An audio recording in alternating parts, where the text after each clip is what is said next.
There's a story from way back in the 1930s of a young businessman who was in deep debt and could see no way out. Creditors were coming after him. Suppliers were demanding payment. He went to the city park and he sat on the bench with his head in his hands. He couldn't figure out what to do. The stress and the pressure were too much. He felt like giving up.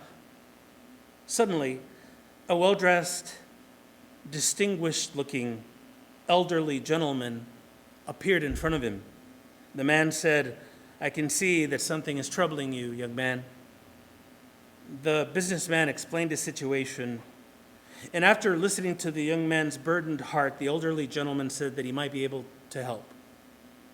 He wrote a check out to the young man and told him to cash the check if he was not able to work himself out of this terrible situation that he was in. The only catch was that he would have to return the entire sum of money in 1 year.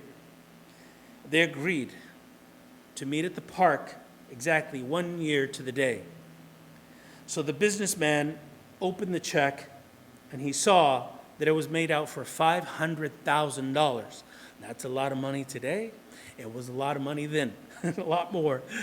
And he didn't recognize the name of the company on the check, but he saw that the check was signed by John D. Rockefeller. This was one of the richest men in the world. Now, the young man knew that if he got into any bind that he couldn't handle, this check would help him out. And so he went back to his business more determined. He made changes. He worked harder than he'd ever worked. He changed his attitude. He did some wheeling and dealing, and in a few months he was out of debt. He was now making a profit, and everything looked so much better.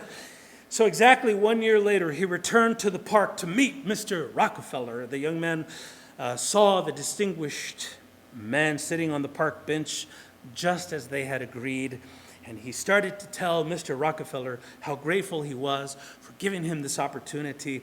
Everything had gone so well that he didn't even need to cash the check after all. And as the businessman was trying to greet him, he noticed that the elderly man seemed unresponsive. He didn't say hello. He didn't take the check. And just at that moment, a nurse came running up and said, "Oh, I hope he's not disturbing you." She said sometimes he escapes the nursing home next to the park.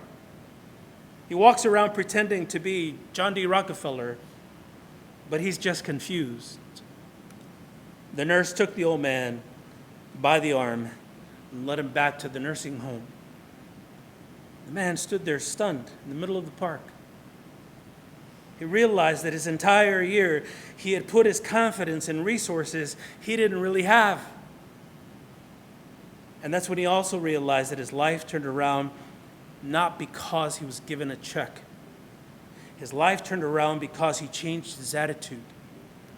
His life turned around because he began to believe. He believed that he could make changes, and so he did. He believed that he was going to succeed, and so he did. Listen, as followers of Christ, we have been given more by God than we realize. Whatever we can imagine, it's more. Whatever we can ask or think, it's more. Whatever might come against you, our God is more. Whatever might be troubling you, God is more. He who is in you is greater than he who is in the world.